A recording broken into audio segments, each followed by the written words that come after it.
Sesungguhnya yang halal itu jelas dan yang haram itu juga jelas. Bagaimanapun di antara keduanya terdapat perkara yang tidak jelas, yang syubhah, yang mana ramai orang yang tidak mengetahuinya. Soalan daripada Hafiz Osman. Assalamualaikum Ustaz. Waalaikumsalam. Berbalik pasal isu Old Town Cafe. Paper bagi tahu tukang masaklah orang Myanmar. Adakah status halal meliputi tukang masak itu seorang Islam atau tidak? Diambil kira ke status tukang masak baik? Soalan yang cukup baik. Berbalik kepada isu Old Town Cafe. Baik.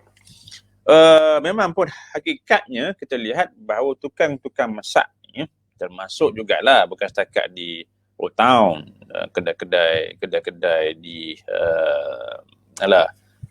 mamak ke bukan mamak pun kadang-kadang ada juga tukang masak yang bukan Islam, yang duk tebak roti jala tu juga ada juga tukang masak orang bukan Islam. Baik.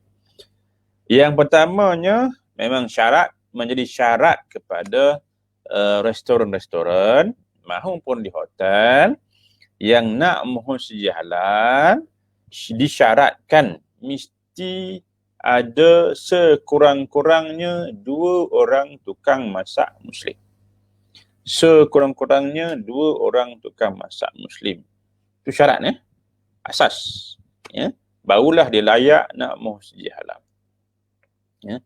Katakanlah bahawa dia ada 10 orang tukang masak. Yang menjadi syarat untuk nak mohon sedia halal hanya 2 orang je. Yang 8 orang lagi boleh dibolehkan orang bukan Islam. Jadi dalam hal ini, walaupun tukang masak daripada orang Myanmar yang bukan Islam, tapi dia ada 2 orang lagi tukang masak orang Islam, maka dia telah layak dan tidak boleh diberikan sedia halal. Baik, nanti akan juga tanya, adakah haram apabila orang bukan Islam yang masak untuk kita? Baik. Yang inilah yang seharusnya juga kita kena faham.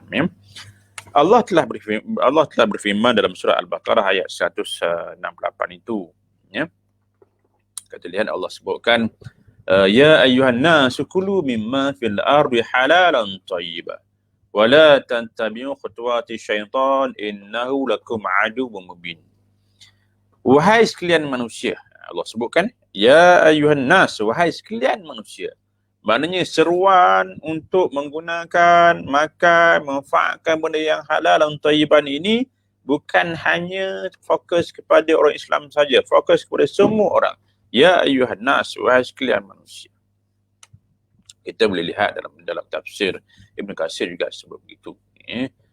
Maka semua orang kena memanfaatkan. So dalam hal ini, adakah orang bukan Islam itu dia adalah najis? Adakah orang bukan Islam ini najis? Itu juga menjadi persoalan ni. Adakah membatalkan wuduk kita bila kita pegang kepada orang bukan Islam? Kalau lelaki sama lelaki lah, tak batal kan? Sebab tu kita lihat tafsiran konsep halal dan thayyibah, konsep halal juga definisi halal, dia tak kata pun, mana-mana kitab fiqh tak menyebut pun bahawa kalau dimasak oleh orang bukan Islam haram. Tak ada. So dalam hal ini kaedah penentuan halal haram ini dia tak bergantung pada orangnya. Dia akan bergantung kepada sumber bahan ramuan itu. Ayamnya bagaimana, dagingnya bagaimana, sosnya bagaimana, juga bahan-bahan ramuan yang lain juga bagaimana. Adakah sumber yang halal ke bercampur dengan yang halal ke haram ke? Itu satu. Yang kedua, dia akan bergantung kepada peralatan yang digunakan. Mesin yang digunakan. Periuk belanga kuali itu adakah juga bercampur dengan yang halal ke yang haram? Kalau pernah digunakan untuk yang haram, nak gunakan untuk yang halal balik, wajib kena buat proses sertu. Proses sertu. Kena buat. Baik. Termasuk juga store-nya. Kena lihat juga adakah berlaku percampuran dalam store-nya. Kan? Dalam dia punya transportnya, dia punya pengangkutannya, mesinnya. Jadi Perkara-perkara inilah yang menjadi penentu ke atas sama ada bahan ramuan tu dan juga masakan yang dimasak tu sama ada halal ataupun tidak, selain daripada konsep thayyiban, kebersihan itu diambil kira. So dalam hal ini maknanya orang bukan Islam, walaupun dia bukan Islam, dia masak, bahan-bahan ramuannya semuanya halal, peralatan yang digunakan juga halal, dan juga transport yang digunakan juga halal, maka kita boleh makan, harus untuk kita makan masakannya.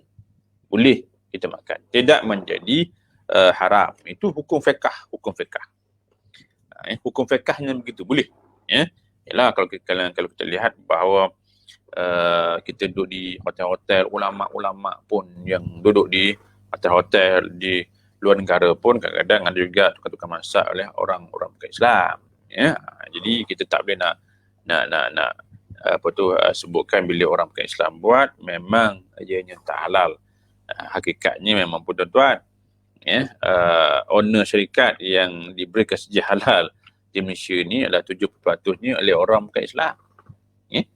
So dalam hal ini kita kena bezakan dari sudut orangnya itu dengan peralatan, dengan bahan-bahan ramuan yang digunakan, termasuk jugalah dengan transport yang digunakan juga perlu diambil kira sebagai penentu kepada konsep halal ataupun haram, yang itu.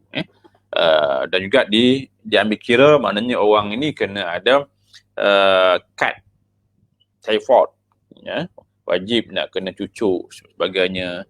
Yang tu konsep thayyiban yang seharusnya juga kenalah sebab mengikut undang-undangnya kan. Kalau kata pekerja Myanmar tadi itu tak ada sutikan kesihatan, kad yang boleh membuktikan dianya adalah disuntik, maka itu juga menyebabkan dia tak layak untuk membawa sejah halal, ataupun juga dia telah diberikan sejah halal, maka boleh diambil tindakan memberi kategoran atau juga boleh digantung balik sejah halal yang diberikan. Itu maknanya kita ambil kira pekerja Muslim 2 orang dan juga dalam masa yang sama membenarkan juga pekerja bukan Islam yang lain dengan syarat-syarat yang saya sebutkan tadi. Itu dari sudut hukum fiqhnya.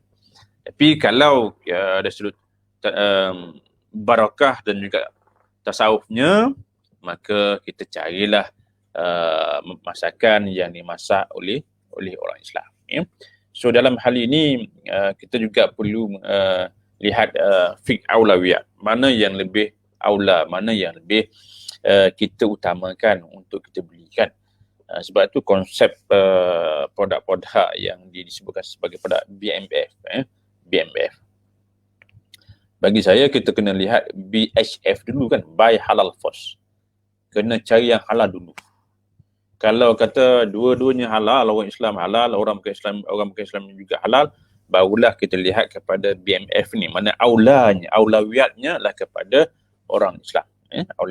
Itu lebih kepada orang kata kita nak mendapatkan keberkatan dan juga tasawufnya gitu.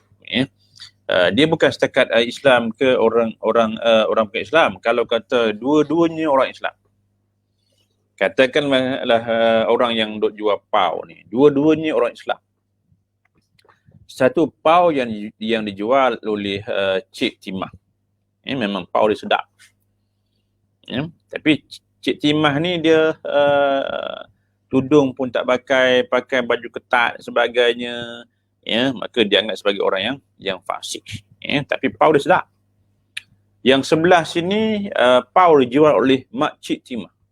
Paunya pun juga kurang sedap. Tapi Mak Cik Timah ni dengan pakai tudungnya, dengan menutup auratnya yang lengkap, orang yang dianggap sebagai syariah compliant lah. Baik, kita sebagai seorang Islam ni, kalau kita nak beli pau ni, mana yang afdal untuk kita nak beli pau? Cik Timah ke Mak Cik Timah? Tolong jawab sikit. Kan? Cik Timah ke Mak Cik Timah? Untuk kita nak beli dulu pau ni. Kan? Hukum fiqh boleh lebih. Hukum fiqh boleh. Ni soal kata aulawiyat. Aulawiyatnya seharusnya lah juga kita akan carilah kepada yang dibuat oleh orang yang tidak fasik, tuan. Orang yang tidak fasik. Ya? Inilah konsep fiqh mizan, pertimbangan yang seharusnya juga kita kena lihat. Ya? Wallahu a'lam.